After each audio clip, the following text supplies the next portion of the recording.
বাঁচাতে পারবে না। একটা পর্যায়ে আল্লাহ জিজ্ঞেস করবে, মান বাকিয়া ইয়া মালাকুল মউত, ও আজরাইল বলো দেখি আর কে বাকি। আজরাইল বলে, মালিক রে, আপনার আদেশ পাইয়া জমিনবাসীরে শেষ করলাম, আসমানবাসীরে শেষ করলাম, জিনদেরকেও শেষ করলাম, এখন শুধু বাকি আমি আজরাইল আর মিকাইল, ইসরাফিল, ফেরেশতাদের চারজন সর্দার, ওই চার ফেরেশতা আর আপনার আরশ বহনকারী 8 ফেরেশতা, যেই 8 ফেরেশতা আপনার আরশটা কাঁধে নিয়ে দাঁড়ায় আছে, আমরা বাকি আর কেউ বাকি নাই। আল্লাহ বলবে, আজরাইল রে, আমার আরশ বহনকারী 8 ফেরেশতারাও শেষ করে দে। মালাকুল মউত বলবে, আল্লাহ আপনার আরশের কি হবে? আমার আরশ আমার হুকুমে থাকবে, দে 8 ফেরেশতারে শেষ করে দে।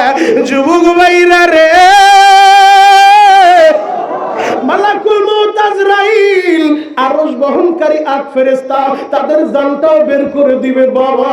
এরপরে বলবে, আল্লাহ জিজ্ঞেস করবে, মান বাকিয়া ইয়া মালাকুল মউত, ও আজরাইল বলো দেখি আর কে বাকি? আল্লাহ আপনি বাকি, আর আমরা ফেরেশতাদের লিডার সর্দার, আমরা 4 ফেরেশতা বাকি। আল্লাহ বলে, দে মিকাইলে শেষ করে দে, দে ইসরাফিলে শেষ করে দে। আরে আমার আল্লাহর আদেশ পাইয়া বাকি 3 জনও শেষ করবে। আল্লাহ বলবে, বলো দেখি আর কে বাকি? আজরাইল বলে, মালিক রে, এখন শুধু আমি আজরাইল বাকি আর আপনি আল্লাহ বাকি। আমার আল্লাহ বলবে, আজরাইল রে, এবার তোর জানটাও তুই বের করে নে, তোর জানটাও তুই বের করে নে।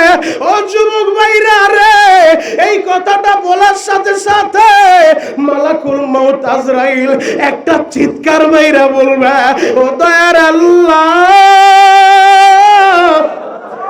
আগে যদি জানতাম আমার জানটা আমার বের করতে হবে, এই দায়িত্ব আমি নিতাম না।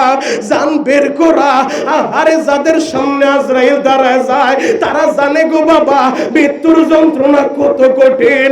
ও দাড়ি পাকা বাবাজিরা, আপনারা কি দেখেন নাই কত মানুষ সবার সামনে বসে আছে, যখন মৃত্যুর শয্যায় শায়িত চোখগুলো বড় বড় হয়ে যায়, চোখগুলো উল্টে যায়, পানিটাও গিলতে পারে না। আজরাইল রে দেখলে আর রূহটা বের হইতে চায় না। মৃত্যুর যন্ত্রণা যে কত কঠিন গো বাবা। দয়ার নবী, মায়ের নবী, যেই নবীর উপরে মশা মাছি বসা হারাম, ওই নবীও মৃত্যুর পূর্ব মুহূর্তে 1 সপ্তাহ আগে নবী আমার পুরো শরীরটা জ্বর হয়ে গেছে, অসুস্থতার কারণে নবী আমার মসজিদে যাইতে পারে না, ইমামের মুসাল্লায় দাঁড়াইতে পারে না। যুবক রে, এখন কাঁদতে বলছে, ভাই কাঁদবি, এই যে কোরআন আমার হাতে, গুনাহ করতে একটা সময় লাগছে, 10 বছর, 20 বছর, 50 বছর। ও দাড়ি পাকা বাজানরা, 60 বছর যাবত গুনাহ করছেন, আমার আল্লাহ মাফ করতে 60 বছর সময় নেবে না। যদি চোখের গরম পানি দিয়া আল্লাহরে বুঝায় বলতে পারেন, আল্লাহ আমি পাপী অপরাধী, দেও না আমারে মাফ কইরা, আল্লাহর মাফ করতে সেকেন্ডও লাগে না। কথা বলেন ঠিক কিনা? সমস্ত প্রশংসার মালিক কে? আল্লাহ। আরো জোরে বলেন, একসাথে বলেন। আল্লাহর নাম বলতে কি ভয় লাগে? পুলিশে ধরবে, জেলে যেতে হবে? আল্লাহর নাম বললে যদি পুলিশে ধরে, ধরুক, 1 বার না 1000 বার ধরুক, এরপর আমাদের জবানকে স্তব্ধ করতে পারবে না। কথা বলেন ঠিক কিনা? মাইকের আওয়াজ যত দূর পর্যন্ত যায়, আমি আমার কলিজার টুকরা যুবকদের প্রতি উদারতা আহ্বান করব, মাত্র 10 মিনিট সময়ের ভিতরে যে যেখানে আছেন দোকানপাট বন্ধ করে 10 মিনিটের ভিতরে জান্নাতের সামিয়ানায় ঢুকে পড়েন। আর যারা 10 মিনিটের ভিতরে আসতে পারবে, আলেম হিসেবে দামি দামি আলেমদেরকে নিয়ে আমি দোয়া করে গেলাম, আল্লাহ একবার হলে এদেরকে হজ করার তৌফিক দেন। চিৎকার মেরে বলেন আমিন। আল্লাহ এই মুহূর্তে দোকানপাট বন্ধ করে আমার যে কলিজার টুকরা যুবকেরা জান্নাতের এই প্যান্ডেলের দিকে রওনা দিবে, মালিক আমি দামি দামি আলেমদেরকে নিয়ে দোয়া করলাম, আমি গুনাহগার এদের জন্য দোয়া করে গেলাম, একবার হলো আপনার হাবিবের নূরানি চেহারা আপনি স্বপ্নে যোগে দেখায়া দেন। আরো জোরে বলেন আমিন। আল্লাহ যারা যারা আমিন বলছে, বারবার স্বপ্নে যোগে আপনার হাবিবের দিদার আমাদেরকে নসিব করে দেন। দোয়াগুলো ভালো না খারাপ? আরো জোরে বলেন, ভালো না খারাপ? এরপরও কেউ না আসলে আমার কিছু করার আছে? ইনশাআল্লাহ 10 মিনিট পরে দোকানপাট খালি হয়ে যাবে। আল্লাহু আকবার বলেন, আরো জোরে বলেন আল্লাহু আকবার। মুহতারাম হাজিরিন, অনেক ওলামায়ে কেরাম এই জায়গায় জমায়েত হয়েছেন, তারা আলোচনা করতেছেন ধারাবাহিকভাবে। আমার পূর্বে যিনি আলোচনা করেছেন হাফেজ আব্দুর রব হাফিজাহুল্লাহ চমৎকার আলোচনা করছেন এবং হুজুরের কিছু কারামত আপনাদেরকে শুনাইছেন, ওলি আল্লাহর ফাজাইল বয়ান করছেন। কারণ আল্লাহ বলছে, তিনিও বানায়া বলেন নাই, আমিও বলার সুযোগ নাই।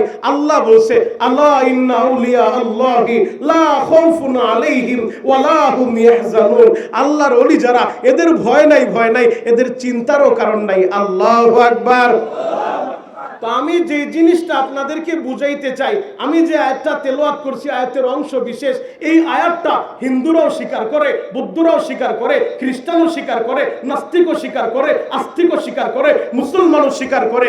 এই আয়াত অস্বীকার করার কোনো সুযোগ নাই। পবিত্র কোরআন আল্লাহ আমাদেরকে দিয়েছেন, আল্লাহ আমাদেরকে সর্বশ্রেষ্ঠ নবীর সর্বশ্রেষ্ঠ উম্মত বানাইছেন। আল্লাহ আমাদেরকে 100 আসমানি 4খানা কিতাবের ভিতরে সর্বশ্রেষ্ঠ কিতাবটা আখিরি জামানার পয়গম্বরের উম্মতদেরকে আল্লাহ দিয়েছেন। এই কিতাবে 30টা পারা আল্লাহ দিয়েছেন, এই কিতাবে 114টা সূরা আল্লাহ দিয়েছে, এই কিতাবে 6666টা আয়াত দিয়েছে। যদি 6665টা আয়াত তামাম দুনিয়ার মানুষ অস্বীকার করে, এই আয়াতকে অস্বীকার করার কোনো সুযোগ নাই। কুল্লু নাফসিন যায়িকাতুল মাউত, প্রত্যেক প্রাণীর মৃত্যুর স্বাদ গ্রহণ করতে হবে। কথা বলেন ঠিক কিনা? মরা লাগবে কি লাগবে না? আওয়াজ দেন, মরা লাগবে কি লাগবে না? বড় হুজুরও থাকতে পারেন নাই, আপনিও থাকতে পারবেন না। কথা বলেন ঠিক কিনা? আমার নবী থাকতে পারে নাই, আর আপনি কিভাবে থাকবেন? কোনো সুযোগ নাই। যে জায়গায় বসে আছেন, ও সোনামুখীর মুসলমান, শোনো শোনো, আজ থেকে 100 বছর আগে এ বাড়ির মালিক তুমি ছিলে না। আজ থেকে 100 বছর আগে তোমার নাম নিশানা সোনামুখী এলাকায় ছিল না। আমি মনিরুল ইসলাম শরীয়তপুরী, আজকে কত মোহাব্বত করেন, ভালোবাসেন। আমি শরীয়তপুরীর অস্তিত্ব ছিল না, আমার বাবার অস্তিত্ব ছিল না। আজ থেকে 100 বছর আগে আমাদের নাম কেউ জানতো না। চিন্তা করে দেখেন, আজকে 1 ডিসেম্বর 2024 সোনামুখী মাদ্রাসার ময়দানে হাজার হাজার মানুষ আপনারা বসে আছেন। আজ থেকে আগামী 100 বছর পরে আপনারাও কেউ থাকবেন না। কথা বলেন ঠিক কিনা? আপনাদের নাম নেওয়ার মতো কেউ থাকবে না। কিসের বাহাদুরি করেন? আজকে যে বাড়িতে বসে আমরা বাহাদুরি করি, এ বাড়ি আমার, এ জায়গা আমার, এটা আমার বাবার জায়গা, এটা আমার দাদার জায়গা। ও হাজী সাহেব, ও গাজী সাহেব, ও যুবক ভাই, তুমি যে জায়গার বাহাদুরি দেখাও, এ জায়গার মালিক তুমি না, তুমি না, এই জায়গার মালিক কে? আল্লাহ আমাদেরকে পাঠিয়েছেন ক্ষণিকের জিন্দেগিতে। তুমি বসবাস করবে যে বসত বাড়িতে তুমি বসবাস করো, 100 বছর আগে তুমি ছিলে না। যারা ছিল আজকে তাদের নাম নিশানাও নাই। হয়তো দলিল লেখক যারা যারা জায়গা জমিনের কাগজপত্র লারে, তারা হয়তো দেখে এই বাড়ির মালিক অমুকে ছিল, এই জায়গাটা অমুকের ছিল। কিন্তু যেই বাড়িতে বসবাস করতেছে, আজকে জিজ্ঞেস করলে এই জায়গায় অনেক মুসলমান বাবার নাম বলতে পারবে, দাদার নাম বলতে পারবে। হয়তো এরপরে সংখ্যা কমতে থাকবে, তার দাদার নাম কি ছিল অনেকেই বলতে পারবে না। আমি যদি প্রশ্ন করি দাদার দাদার দাদার নাম কি ছিল, এখানে আমার বিশ্বাস 99% মানুষ ফেল করবে। আমিও পারবো না, আপনিও পারবেন না। তাহলে কিসের বাহাদুরি করেন? আজকে আছেন, আপনাকে মরতে হবে। কথা বলেন ঠিক কিনা? রহমাতুল্লিল আলামিন নবী, নবী থাকতে পারে নাই, আপনি কিভাবে থাকবেন? আমি শুধু বড় হুজুরের বেশি কারামত বলবো না, আমি বড় হুজুর সম্পর্কে কি বলবো? আমি ছোট মুখে বড় কথা বলতে পারবো না। আমার বড় ভাইরা, শ্রদ্ধা ভাজন বড় ভাইরা, যাদেরকে হুজুর মোহাব্বত করছেন, যারা হুজুরের যৌবন কাল পেয়েছেন, তারা হুজুরের আলোচনা শুনেছেন। আমি শুধু একটা নসিহত আপনাদেরকে করি। আমার আগে যিনি বলে গেলেন আশরাফি সাহেব হুজুর, যে হুজুর কোন নেতার খেতা যারাই দেখছে, আর প্রথম প্রশ্ন ছিল নামাজ পড়ছো? নামাজ না পড়লে নামাজ পড়ে আসো। কথা বলেন ঠিক কিনা? এই একটা বিষয় নিয়ে আমি আলোচনা করব। এই সিফতটা আমার নবীওয়ালা সিফত, এই সিফতটা ছিল আমার নবীর গুণ। আমার নবী ছিলেন ওদাইয়ান ইলাল্লাহ, ইয়া আইয়ুহান নাবিয়্যু ইন্না আরসালনাকা শাহিদাও ওয়া মুবাশশিরাও ওয়া নাযীরা। আমার নবী ছিলেন মুবাশশির, আমার নবী ছিলেন নাযীর, আমার নবী ছিলেন দাইয়ান ইলাল্লাহ। আল্লাহর দিকে ডাকতেন, আল্লাহর দিকে দাওয়াত দিতেন। এই সিফত থাকার কারণে মৃত্যুর বিছানায় যখন পড়ে গেছে, মালাকুল মউত আজরাইল জান কবজের কাজ করতেছে, এরপরও নবী বলে উম্মতেরা সালাত সালাত, উম্মতেরা নামাজ কায়েম কইরো, নামাজটা পড়ো। আল্লাহু আকবার। এ যুবক ভাইরা, হাজী সাহেব বাবাজিরা, ডানে বামে নজর নাই, এক নজরে তাকায় থাকেন গো বাবা। এই দুনিয়ায় আপনিও থাকতে পারবেন না, আমিও থাকতে পারবো না, বড় হুজুরও থাকতে পারে নাই, দয়ার নবীও থাকে নাই গো বাবা। মালাকুল মউত আজরাইল যিনি জান কবজ করে, ওই আজরাইলও থাকতে পারবে না। কথা বলেন ঠিক কি না? এই পৃথিবীর সব আল্লাহ শেষ করে দিবে, কেউ থাকতে পারবে না গো বাবা। ও আমার যুবক ভাইরা, কার জন্য তুমি পাগল হইলা? এই দুনিয়ায় কেউ থাকতে পারবে না, তোমারও মরতে হবে, আমারও মরতে হবে। যেই মালাকুল মউত আজরাইল জান বের করে, তাকেও মরতে হবে বাবা। একটা পর্যায়ে এসে আমার আল্লাহ জিজ্ঞেস করবে, মান বাকিয়া ইয়া মালাকুল মউত, ও আজরাইল বলো দেখি আর বাকি? আজরাইল তখন বলবে, মালিক রে, আপনার আদেশ পাইয়া আমি জমিনবাসী সবাই জান বের করছি। আল্লাহু আকবার। আল্লাহ বলবে, জমিনবাসী সবার জান বের করছো? হ্যাঁ আল্লাহ বের করছি। এবার আসমানের ফেরেশতাদের জানগুলো বের করো। আসমানের ফেরেশতাও থাকতে পারবে না, আধারে জিন জাতীয় থাকতে পারবে না, কারো জান আল্লাহ রাখবে না, সবাইকে শেষ করে দিবে। বাকি থাকবেন একজন, তিনি কে? মোহাব্বত করে চিৎকার মাইরা ডাক দানিয়া আল্লাহ, আরো জোরে ডাক দানিয়া আল্লাহ। যুবক ভাইরা রে, মালাকুল মউত আজরাইলও থাকতে পারবে না। একটা পর্যায়ে আল্লাহ জিজ্ঞেস করবে, মান বাকিয়া ইয়া মালাকুল মউত, ও আজরাইল বলো দেখি আর কে বাকি? আজরাইল বলে, মালিক রে, আপনার আদেশ পাইয়া জমিনবাসীরে শেষ করলাম, আসমানবাসীরে শেষ করলাম, জিনদেরকেও শেষ করলাম, এখন শুধু বাকি আমি আজরাইল আর মিকাইল, ইসরাফিল, ফেরেশতাদের চারজন সর্দার, ওই চার ফেরেশতা আর আপনার আরশ বহনকারী 8 ফেরেশতা। যেই 8 ফেরেশতা আপনার আরশটা কাঁধে নিয়ে দাঁড়ায় আছে, আমরা বাকি, আর কেউ বাকি নাই। আল্লাহ বলবে, আজরাইল রে, আমার আরশ বহনকারী 8 ফেরেশতারও শেষ করে দে। মালাকুল মউত বলবে, আল্লাহ আপনার আরশের কি হবে? আমার আরশ আমার হুকুমে থাকবে, দে 8 ফেরেশতারে শেষ করে দে। যুবক ভাইরা রে, মালাকুল মউত আজরাইল আরশ বহনকারী 8 ফেরেশতা তাদের জানটাও বের করে দিবে বাবা। এরপরে বলবে, আল্লাহ জিজ্ঞেস করবে, মান বাকিয়া ইয়া মালাকুল মউত, ও আজরাইল বলো দেখি আর কে বাকি? আল্লাহ আপনি বাকি, আর আমরা ফেরেশতাদের লিডার সর্দার, আমরা 4 ফেরেশতা বাকি। আল্লাহ বলে, দে মিকাইল রে শেষ করে দে, দে ইসরাফিল রে শেষ করে দে। আরে আমার আল্লাহর আদেশ পাইয়া বাকি 3 জনও শেষ করবে। আল্লাহ বলবে, বলো দেখি আর কে বাকি? আজরাইল বলে, মালিক রে, এখন শুধু আমি আজরাইল বাকি আর আপনি আল্লাহ বাকি। আমার আল্লাহ বলবে, আজরাইল রে, এবার তোর জানটাও তুই বের করে নে, তোর জানটাও তুই বের করে নে। ও যুবক ভাইরা রে, এই কথাটা বলার সাথে সাথে মালাকুল মউত আজরাইল একটা চিৎকার মাইরা বলবে, ও দয়ার আল্লাহ, আগে যদি জানতাম আমার জানটা আমার বের করতে হবে, এই দায়িত্ব আমি নিতাম না। জান বের করা, আরে যাদের সামনে আজরাইল দাঁড়ায় যায় তারা জানে গো বাবা মৃত্যুর যন্ত্রণা কত কঠিন। ও দাড়ি পাকা বাবাজিরা, আপনারা কি দেখেন নাই কত মানুষ সবার সামনে বসে আছে, যখন মৃত্যুর শয্যায় শায়িত চোখগুলো বড় বড় হয়ে যায়, চোখগুলো উল্টে যায়, পানিটাও গিলতে পারে না। আজরাইল রে দেখলে আর রূহটা বের হইতে চায় না। মৃত্যুর যন্ত্রণা যে কত কঠিন গো বাবা। দয়ার নবী, মায়ের নবী, যেই নবীর উপরে মশামাছি বসা হারাম, ওই নবীও মৃত্যুর পূর্ব মুহূর্তে 1 সপ্তাহ আগে নবী আমার পুরো শরীরটা জ্বর হয়ে গেছে, অসুস্থতার কারণে নবী আমার মসজিদে যাইতে পারে না, ইমামের মুসাল্লায় দাঁড়াইতে পারে না। যুবক রে, এখন কাঁদতে বলছে ভাই কাঁদবি, এই যে কোরআন আমার হাতে, গুনাহ করতে একটা সময় লাগছে 10 বছর 20 বছর 50 বছর। ও দাড়ি পাকা বাজানরা 60 বছর যাবত গুনাহ করছেন, আমার আল্লাহ মাফ করতে 60 বছর সময় নেবে না। যদি চোখের গরম পানি দিয়া আল্লাহরে বুঝায় বলতে পারেন আল্লাহ আমি পাপী অপরাধী, দেও না আমারে মাফ কইরা, আল্লাহর মাফ করতে সেকেন্ডও লাগে না। কথা বলেন ঠিক কিনা? যুবক রহমাতুল্লিল আলামিন নবী আমার অসুস্থ হয়ে রুমের থেকে আর মসজিদে যাইতে পারে না, এমন অসুস্থ জামাতে যাইতে পারে না। একদিন আম্মা জান আয়েশাকে নবী আমার বলে, আয়েশা রে আমার একটু ধরো, আমার একটু ধইরা জানালার কাছে নিয়ে যাও, পর্দাটা সরায় দাও, আমি একটু দেখতে চাই আমার সাহাবীরা নামাজে দাঁড়াইছে। আল্লাহু আকবার।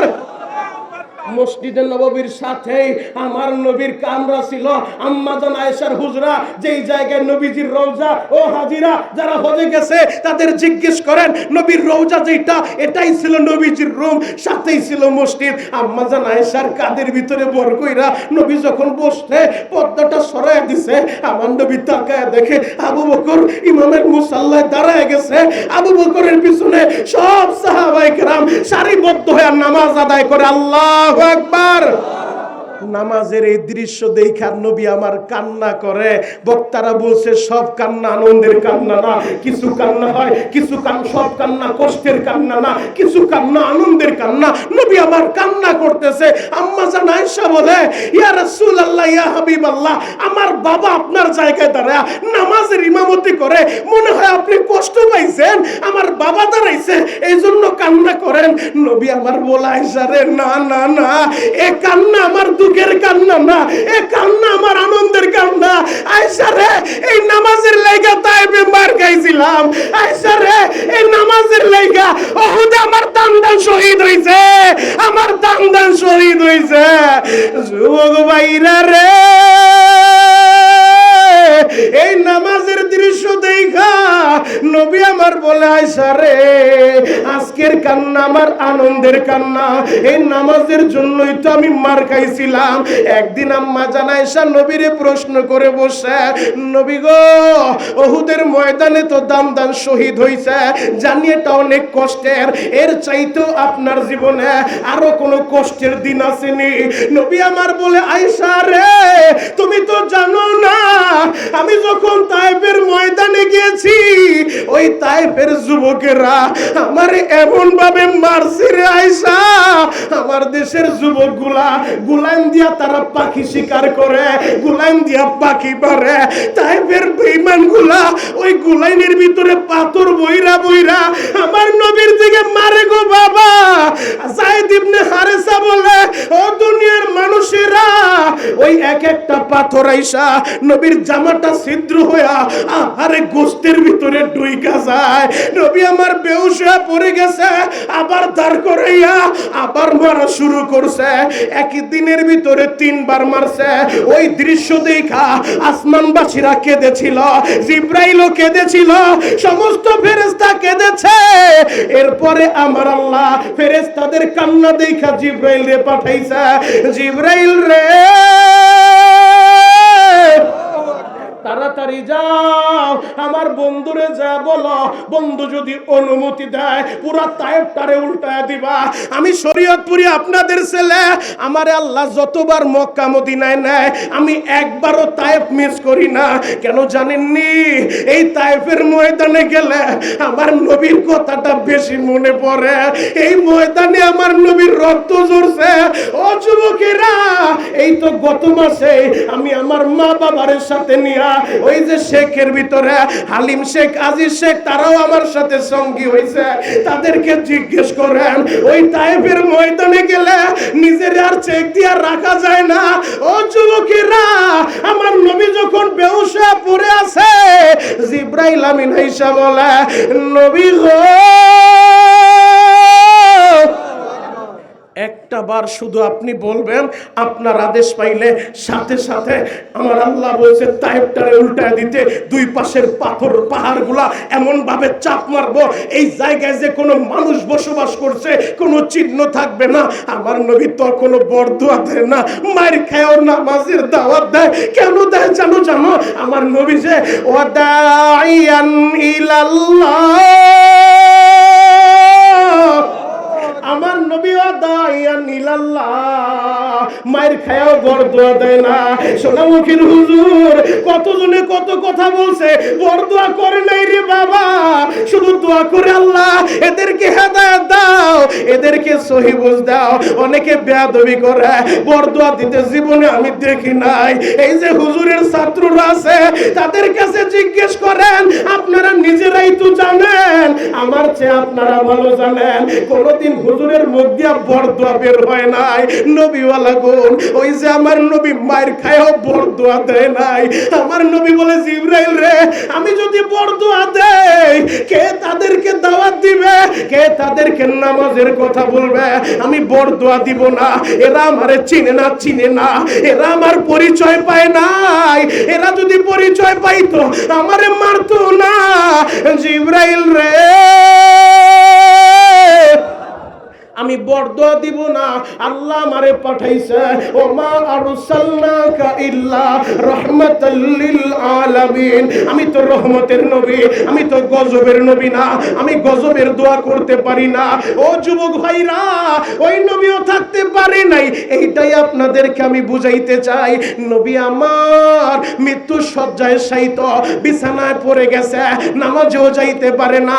ওই মুহূর্তে আম্মা জান আয়েশারে বলে, আয়েশা রে একটা পাত্র দাও। আম্মা জান আয়েশা একটা পাত্রের ভিতরে পানি দিল, ওই পানির ভিতরে নবী আমার হাত ডুবায় রাখে, আবার হাতটা পানি থেকে উঠায়া চেহারার ভিতরে মাসে করে।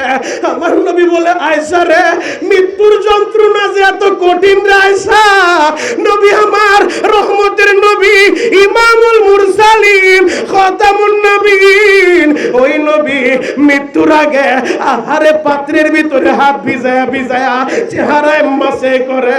আর পরে সাকরাতুল মাউত যে এত কঠিন, ও যুবক, ইন দা মিন টাইমে আল্লাহর নবীর দরজায় মালাকুল মউত আজরাইল চলে আসছে। নবীর মাথার কাছে তার কলিজার টুকরা ফাতেমা বসা। ফাতেমা বলেন, বাবা গো, ঘরের দরজায় কে আসলো? নবী বলে, ফাতেমা রে, ঘরের দরজাটা একটু খুইলা দেখ, কে আসছে? ফাতেমা দৌড়ে গেছে, ঘরের দরজা খুইলা দেখে তারে চিনা যায় না। মালাকুল মউত তো দেখার কথা না, আমার নবী যে পাঠাইছে নবীর সম্মান বাঁচানোর জন্য, আল্লাহ মালাকুল মউত আজরাইল রে মানুষের সুরত ধরায় দিছে। এবার ফাতেমা বলে, বাবা গো, এমন একজন লোক আসে যারে চিনি না, আমাদের এলাকায় কখনো দেখি নাই, আমি তো তারে চিনি না, ঘরে ঢোকার অনুমতি চাই। নবীজি বলে, ফাতেমা তারে ঢোকার অনুমতি দিয়া দে। আল্লাহু আকবার। বাবা তারে আমি চিনি না, ঢোকার পারমিশন দেব। নবী আমার বলে, ফাতেমা রে, যে তার সামনে দাঁড়ায়, যেই দরজার সামনে দাঁড়ায়, তার দুনিয়ার স্বাদটা কর্তন কইরা দেয়, তার আর দুনিয়ার কোনো স্বাদ থাকে না।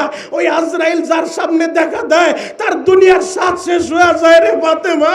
আমার দরজার সামনে অন্য কেউ না, মালাকুল মউত দাঁড়ায় রইছে। ফাতেমা বলে, বাবা গো, একটা সপ্তাহ বিছানা থেকে উঠতে পারো না, ঘরের দরজায় মালাকুল মউত, তার মানে আমার বুঝতে আর বাকি নাই, তোমারে নিয়ে যাইব গো বাবা, তোমারে নিয়ে যাইব গো বাবা। বাবা গো, আমি অনুমতি দিতে পারবো না।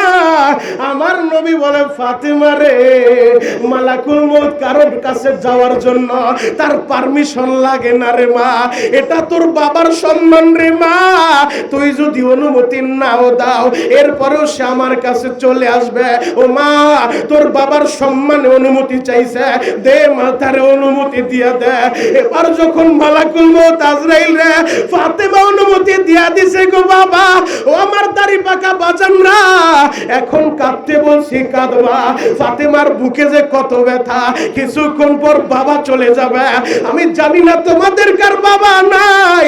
এই যে বড় হুজুরের ছেলে হাফেজ ইব্রাহিম আছে, তার বুকটা ফাইরা দেখো। এই সোনা সোনামুখী সে বড় হইছে, বাবার কাছে ছিল, আজকে আইসা তো বাবারে পায় না, মন চাইলেও আসতে পারে না, আইসা দেখে বাবার কবর। ও যুবক ভাইরা রে, তোমাদের যাদের বাবা এই সোনামুখী কবরে ঘুমায় রইছে, ওই বাবার কথা স্মরণ করে এখন কাঁদতে বলছি রে ভাই, কাঁদবা। যার মা নাই বসে বসে কাঁদতে থাকো আর বলবো, আল্লাহ আমার মায়ের মাফ করে দাও, আল্লাহ আমার বাবারে মাফ করে দাও, আল্লাহ আমার মা বাবার কবর জান্নাতের বাগান বানাও। সন্তানের চোখের পানি দিয়া যদি সন্তান মা বাবার জন্য দোয়া করে, সন্তানের দোয়া ফেরত যাবে না। আমি জানি না কার কার মা নাই, কার কার বাবা নাই। যার যার মা নাই একটু হাত উঁচু করে দেখান তো, কার কার মা নাই, কার কার বাবা নাই, আর একটা হাত উঁচু করেন। ও যুবকেরা, তোমাদের যাদের বাপ আছে তাদের চেহারাটা দেখো, এই যে দেখো চোখ ভরা পানি, কেন কাঁদে জানো নি? তাদের মনে একটাই ব্যথা, হুজুর আমার মা নাই, হুজুর আমার বাবা নাই। ও যুবক, তোদের যাদের মা আছে, তোদের যাদের বাপ আছে, তোদের পা দুই টাকা দে, আমি তো তোদের ভাই রে ভাই, আমি তোদের পা ধরে বলতে চাই, এই হাজার মানুষের সামনে জীবনে মায়েরে কষ্ট দিস না, জীবনে বাপেরে কষ্ট দিস না। মা বাবার দোয়া যার সাথে থাকবে সে দুনিয়ার কোথাও ঠেকবে না। আল্লাহ এই যুব সমাজকে আপনি কবুল করেন, চিৎকার মেরে বলেন আমিন। ফাতেমা নবীর সামনে বসা, মালাকুল মউত আজরাইল আইসা নবীর সালাম দেয়, বলে নবীজি আপনার কাছে আসছি। এবার আমার নবী বলে, মালাকুল মউত একটু অপেক্ষা করো, আমি একটু জিবরাইলের সাথে কথা বললে নেই। জিবরাইলের সাথে কথা বলে জিবরাইল আসছে, সালাম দিয়া আমার নবী জিজ্ঞেস করে, জিবরাইল রে মালাকুল মউত কি বলে? জিবরাইল বলে, নবীজি আপনার সময় শেষ হইছে, আপনি যদি অনুমতি দেন সে তার কাজ করব, আর যদি আল্লাহ বলছে আপনি যদি থাকতে চান আপনারে থাকার সুযোগ দিব। এরপরে কি হবে? বলে এরপরে মরতে হবে। ইন্নাকা মাইয়িতু ওয়া ইন্নাহুম মাইয়িতুন, আপনাকেও মরতে হবে, তাদেরকেও মরতে হবে, কেউ থাকতে পারবে না, পারবে না। ও সোনামুখীর জমিদারেরা তোমরাও থাকবা না, ও নেতারা তোমরাও থাকবা না, ও বক্তারা তোমরাও থাকবা না, আমিও থাকবো না রে ভাই। ওই মরার আগে কবরের সামান তৈরি করতে হবে। কথা বলেন ঠিক কিনা? নবী আমার শেষ মুহূর্তে বলছেন, সালাত সালাত সালাত, উম্মত নামাজ পড়ো, নামাজ পড়ো। আমি আপনাদের পায়ে হাত রেখে বলে যাই, মরহুম হুজুরের ওসিয়ত একটাই ছিল, সালাত সালাত সালাত, নামাজ পড়ছো, নামাজ পড়ছো। আজ থেকে নামাজকে আমাদের জীবনের সঙ্গী বানাইতে চাই ইনশাআল্লাহ, ইনশাআল্লাহ। আমার কথায় কষ্ট পাইছেন? কষ্ট পাইছেন? কষ্ট পাইলে আল্লাহর রাস্তে ক্ষমা করে দিবেন। কষ্ট দেওয়ার জন্য কথা বলি নাই, তবে দিল থেকে দরদ নিয়ে আমি আপনাদের সন্তান, আমি আপনাদের ভাতিজা। হয়তো আমার একটু ভুল বেশি হতে পারে, কারণ নিজের এলাকার ছেলে, তার ভুলটা বেশি হয়, নজরে বেশি পড়ে। ভুল হলে ক্ষমা সুন্দর দৃষ্টিতে দেখবেন, কারণ আমি কাউকে ছোট করার দেখার সুযোগ নাই। কাবার গিলাপ দুইরা যতবার যাই শুধুমাত্র আমার এলাকার মানুষের জন্য সবচেয়ে বেশি দোয়া করি, আল্লাহ আমার এলাকার মানুষদেরকে হেদায়েতের মালা পরায় দাও। আল্লাহ কবুল করলে রমজান আবার যাব ইনশাআল্লাহ। আমি আপনাদের ভাই হিসেবে বলে গেলাম, নিয়ত করে ফেলেন, আল্লাহ মরার আগে একবার তোমার নবীর রওজাটা দেখতে চাই, মরার আগে একবার তোমার নবীর রওজার সামনে দাঁড়ায় বলতে চাই, আসসালাতু ওয়াসসালামু আলাইকা ইয়া রাসূলুল্লাহ, আসসালাতু ওয়াসসালামু আলাইকা ইয়া হাবিবাল্লাহ। তোমার নবীর একটাবার সালাম দিব। মালিক এই মজলিসে যারা আসছে এদেরকে একবার হলো হজ্জে বাইতুল্লাহ জিয়ারতে মদিনা নসিব করেন। চিৎকার মেরে বলেন আমিন, আর জোরে বলেন আমিন। আমার বড় ভাই মাওলানা মুস্তাফা কামাল আইয়ুবী সাহেব সহ যারা এই মাহফিল ইন্তেজাম দিতে গেছে, আমাদের এলাকাবাসীর পক্ষ থেকে মুরব্বীরা অনেক শ্রম দিছে। এরপরেও যারা কাজ বেশি করে ভুল তাদেরই বেশি হবে। কথা বলেন ঠিক কিনা? যে কাজ করে না তার কোনো ভুল নাই, তার কোনো চিন্তা নাই, আর যে কাজ করবে তার ভুল হবে, তার সমালোচনা হবে। আমি আপনাদের পায়ে হাত রেখে যাই, মরতে আপনাকেও হবে, আমাকেও হবে। বাহাদুরি করে কোনো লাভ নাই। যদি কোনো কাজে আপনারা কষ্ট পেয়ে থাকেন, কারো নাম বলছে কারো নাম বলে নাই, ভাই হিসেবে দরদ দিয়ে হাত দুইটা আগায় দিলাম। বড় মজলিসে যদি বলেন ও শরীয়তপুরি এই হাজার মানুষের সামনে আমি আমার পা ধরতে পারলে আমি রাজি, আমি আপনার পা ধরতে রাজি আছি। এরপরও পরবর্তীতে মাহফিলের পরে যেন না শুনি আমার নাম বলে নাই, অমুকের নাম বলে নাই, এই নিয়ে যেন আর কোনো কথা না হয়। যারা বলতে ভুল কাজ করছে তারা নিজেরা অনুতপ্ত যে আমাদের স্মরণে নাও থাকতে পারে সবাইকে। আমাকেও তো ওইভাবে বলে নাই, আমিও তো ভুল ধরতে পারতাম। আমাকে আইয়ুব সাহেব ফোন দেয় নাই যে মাহফিল কবে, আমি তো ভাই তো নিজের জন্য করে নাই, হুজুরের মহব্বতে বইরা সবাই শ্রম দিছে। আরে যেই বক্তাদের কানতে হাজার হাজার টাকা খরচ করতে হয়, বছর ঘুরেও ডেট পাওয়া যায় না, তারা নিজেরা স্বেচ্ছায় শ্রম দিতেছে, তারা নিজেরা অর্থ দিতেছে। এরপরেও তো আমাদের ভুল ধরার কোনো সুযোগ নাই, বরং কাজ আমরা করছি, ভুল আমাদেরই হবে। কথা বল ঠিক কিনা? আমি তো ভুলের দিকে তাকায় থাকি নাই। আমারে গত বছর বলছে 1 তারিখে প্রোগ্রাম, আমি গত বছরই প্রোগ্রাম রাখছি। আমি তো এখন মাহফিলের সময়, আমার তো এই সময় নাই। গতকালকে বৃষ্টির ভিতরে 2টা ওয়াজ করছি, সেই সখীপুর আর একটা হলো বেদেরগঞ্জ। তো আলহামদুলিল্লাহ এখন তো বসে থাকার সময় নাই। আগামীকালকে আল্লাহ বাঁচাইলে আবার সেই বগুড়া চলে যাচ্ছে, এখনই চলে যাব। তো এখন তো আমাদেরই সময় নাই। গত বছর বলছে হুজুরের স্মরণে দোয়া মাহফিল হবে 1 তারিখ, আমি ডায়েরি বুক করে রাখছি, কারণ গত বছর ইন্ডিয়া থাকার কারণে আমি আসতে পারি নাই। এবছর যদি মিস করি, এজন্য এবছর ইন্ডিয়ার প্রোগ্রামও ক্যান্সেল। রমজানের আগে কোনো দেশের বাইরে প্রোগ্রাম নাই। আমার জন্য দোয়া করবেন তো ইনশাআল্লাহ? দোয়া করবেন তো ইনশাআল্লাহ? আর তাদের কাজে যদি কষ্ট পান, আল্লাহর রাস্তা আমার দিকে তাকায় তাদেরকে ক্ষমা করে দিবেন তো ইনশাআল্লাহ? সবাই ক্ষমা করে দিবেন তো ইনশাআল্লাহ? যারা আল্লাহর জন্য ক্ষমা করে আল্লাহ তাদের মর্যাদা বাড়ায় দেয়। সুবহানাল্লাহ, আর জোরে বলেন সুবহানাল্লাহ। সময় যেহেতু শেষ, হায়াতের জিন্দিগিও একদিন শেষ হয়ে যাবে, এমন টিকেট ধরায় দিব যেই দিন মালাকুল মউত আজরাইল দাঁড়ায় যাইব, এক কদম সামনেও না, এক কদম পিছেও না। 1 মিনিট সময় আমি চাই আনি বাবা, 1 মিনিট চিন্তা করে দেখেন, কেউ না আমার জন্য বসে থাকবে না। আপনাকে বলছি, আপনাকে 1 মিনিট সময় দিলাম। সবাই একটু চোখটা বন্ধ করেন, সবাই বক্তা শ্রোতা যারা আছেন সবাই চোখ বন্ধ করেন। 1 মিনিট চোখ বন্ধ করে এবার আওয়াজ দিয়ে বলেন তো, আপনারা কি ডানে বামে কি আছে দেখা যায়? দেখা যায়? এবার চিন্তা করেন, মাথাটা নিচের দিকে দিয়া আমি মাত্র চোখটা বন্ধ করলাম, আমার সামনে কি বসা দেখা যায় না, আমার ডানে কি বসা দেখা যায় না, আমার বামে কি বসা দেখা যায় না। ও বাবা, এমন একটা দিন আসবে চোখটা চিরতরে বন্ধ হয়ে যাবে, কিছুই দেখতে পারবো না। মালাকুল মউত যেদিন দাঁড়ায় যাবে, আরে আমার জন্য কেউ বসে থাকবে না, আমার বিবিও বসে থাকবে না, আমার ভাই ব্রাদার বসে থাকবে না। যে যার কাজে ব্যস্ত হয়ে যাবে। রাস্তায় অ্যাক্সিডেন্ট করছেন, গাড়ি অ্যাক্সিডেন্ট করে মারা গেছেন, আপনার জন্য সবাই বসে থাকবে না। রাস্তায় জ্যাম লেগে যাবে, গাড়িওয়ালারা ড্রাইভাররা সাইড কাইটা কে কার আগে যাবে, ব্যস্ত হয়ে যাবে, কেউ দাঁড়াবে না। দুনিয়াটা ধোঁকা। যে ছেলের জন্য পাগল, ও বাপ আজকে রাত্রি আপনি মরেন, ওই ছেলেও বলবে বাবার লাশ তাড়াতাড়ি বের কর, সম্ভব হইলে সকাল ফজরের পরে কবর দেওয়ার ব্যবস্থা কর, ঘরে রাখা যাবে না। কথা বলে ঠিক কিনা? দুনিয়াটা ধোঁকা। মরার আগে কবরের সামান তৈরি করব, সামান হিসেবে হুজুরের ওসিয়ত, আল্লাহর রাসূলের ওসিয়ত, নামাজকে জীবনের সঙ্গী বানাবো ইনশাআল্লাহ। আউয়ালু মা ইউহাসাবু বিহিল আবদু ইয়াউমাল কিয়ামাতিস সালাহ। ময়দানে মাহশারে প্রথমেই নামাজের হিসাব হবে। আল্লাহ, আপনি আমাকে সহ যা বললাম আগে আমাকে আমল করার তৌফিক দান করেন, এলাকাবাসীকে আমল করার তৌফিক দান করেন, সমস্ত উলামায়ে কেরামকে আপনি কবুল করেন। সবাই আমার চাইতে বড়, আমি সবার চাইতে ছোট, আমার এলেম নাই কালাম নাই, এরপর আল্লাহ সম্মানের চেয়ারে বসায় আমার মা দুঃখিনীর চোখের পানির বদৌলতে, বাবার চোখের পানির বদৌলতে, আর ওস্তাদদের নেক নজরের বদৌলতে আমি এই মুস্তাফা কামাল আইয়ুবী সাহেব আমার বড় ভাই, তার জন্য দোয়া চাইলাম। আপনারা দোয়া করবেন যেন এই আঞ্জামটা আমরা প্রতি বছর দিতে পারি। এবং বড় হুজুর আমরা হারাইছি, কিন্তু আমরা সোনাবাকি ধন্য ছিলাম, আমাদের এলাকার মানুষ ধন্য ছিলাম যে আরেক হাফেজ আব্দুল সত্তার আমরা পাইছি। কথা বল ঠিক কিনা? একই নামে নাম, দূর থেকে দেখলে গেটআপ সেটআপ একই। আল্লাহ, এই আব্দুল সত্তারের হায়াতের ভিতর আপনি বরকত দান করেন, চিৎকার মেরে বলেন আমিন। আল্লাহ যেন হুজুরতের খেদমতগুলো কবুল করেন, এই যুব সমাজকে কবুল করেন, এলাকাবাসীকে কবুল করেন। নাসরুম মিনাল্লাহি ওয়া ফাতহুন করিম ওয়া বাশশিরিল মুমিনিন। আসসালামু আলাইকুম ওয়া রাহমাতুল্লাহি ওয়া বারাকাতুহু।